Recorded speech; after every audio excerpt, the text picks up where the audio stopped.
YouTube viewers, Rectangular back, this time with another episode of Wrecked and Tangled. Just wanted to quickly go through another ACBA setup that I've been working on. This is the second of what I'm hoping will be 4 shots showing my customized, or modified is a better word for it, modified constrictor with the tentacles or whips removed from his wrists. And I was trying to find good pictures to use of constrictor and came across his first appearance, which was in Hulk, I believe, 131? I can't remember.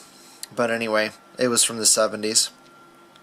And anyway, he, I guess Constrictor is hired to go after, I can't remember his name, Jim somebody, who was a friend of the Hulk's, and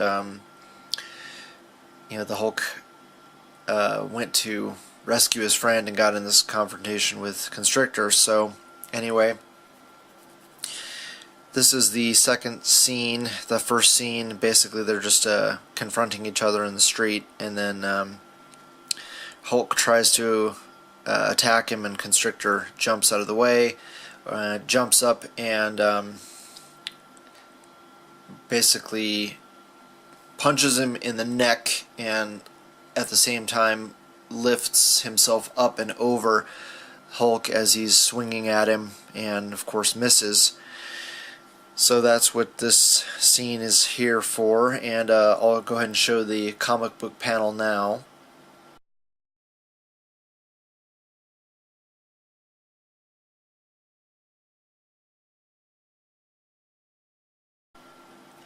So basically I was just trying to reproduce what the scene is in the comic, and I think I pulled it off pretty well. That's as high as the left leg. The knee is that's as high as I could get the leg to come up. Of course, in the comic, he can get his knee all the way up to his chest, but the figure is not nearly as articulated. And was able to pull this off with some thread. This is the second time I've used thread. The last time was with that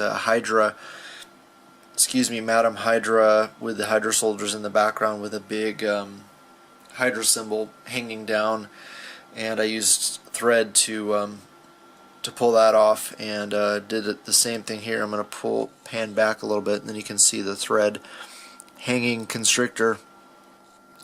So it's one really good thing about this setup that I have is that my lights are suspended on a shelf above my setup station. You know, I can see the lights hanging there, and I have a clip that is actually on the next shelf up, and I have a spool of thread that is being held in by that clip, a binder clip, you know, just from any office supply store,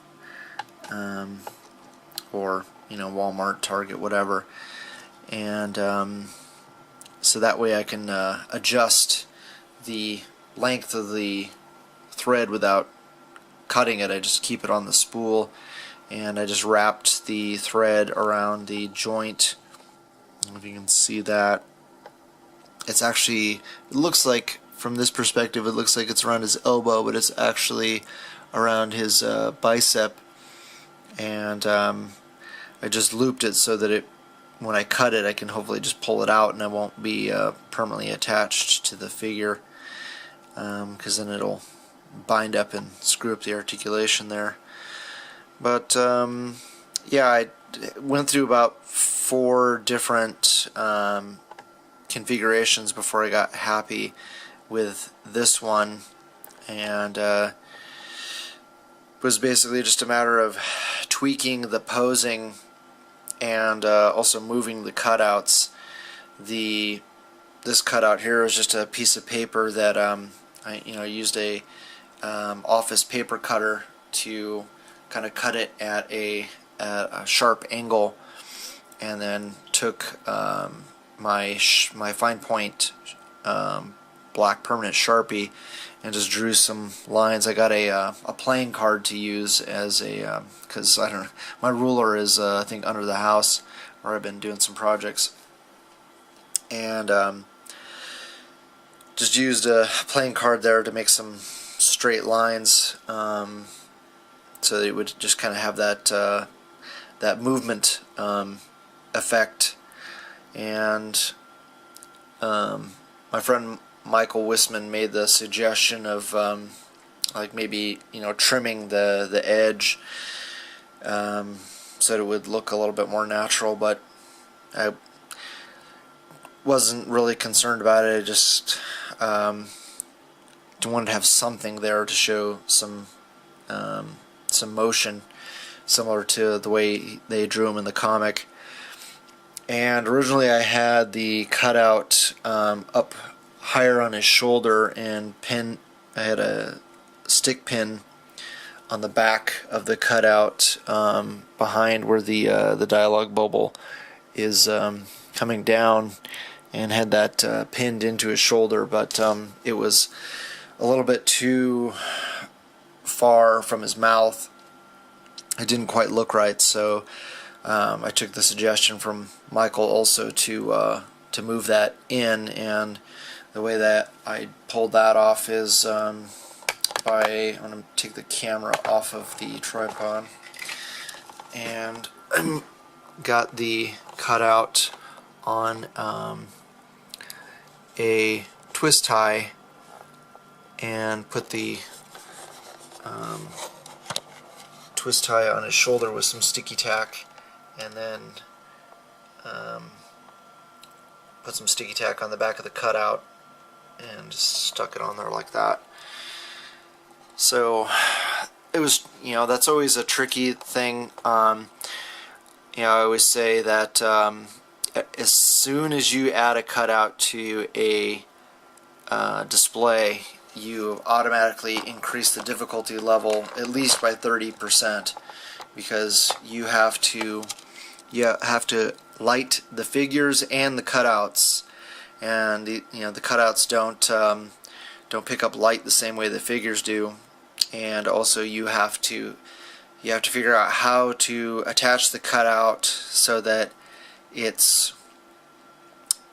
in a natural way that it makes sense, where the character is speaking, the figure is speaking, but you also have to hide how you're attaching the cutout, and then put it on there straight, so that when you're looking at it, it looks like you're reading a comic. It needs to be, the words need to be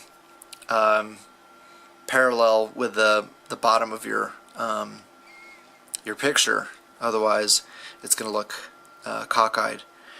So, that's always a tricky thing. Is like once you get it on there properly, and then you get it lit, you still have to spend a lot of time tweaking it so that it's straight. So that's always a challenge. And this one, I just have it on some masking tape. It's either masking tape or painter's tape. I have it folded over and stuck on there.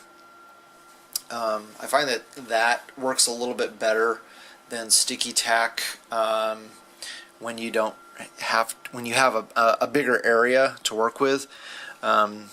Sticky tack and wax tends to, once it gets warm, it tends to have gravity play on it a lot more, so that when you get your cutout on there, as soon as you start moving it around, it gets soft, and then your cutout starts to move on you. So I find that tape sometimes works a little bit better. So that's pretty much it. Let's see, I don't think I had too many challenges. Oh, my lights down below. This isn't exactly the way there's a little bit more light in this shot just so that you can see everything. And one thing I extremely recommend is to use fluorescent lights and LEDs. I have a fluorescent long tube light here which lights the entire scene, and then I have these other lights from IKEA that are LEDs, and those are really nice for having a nice subtle bit of light that it's not focused in one particular spot. And then I have these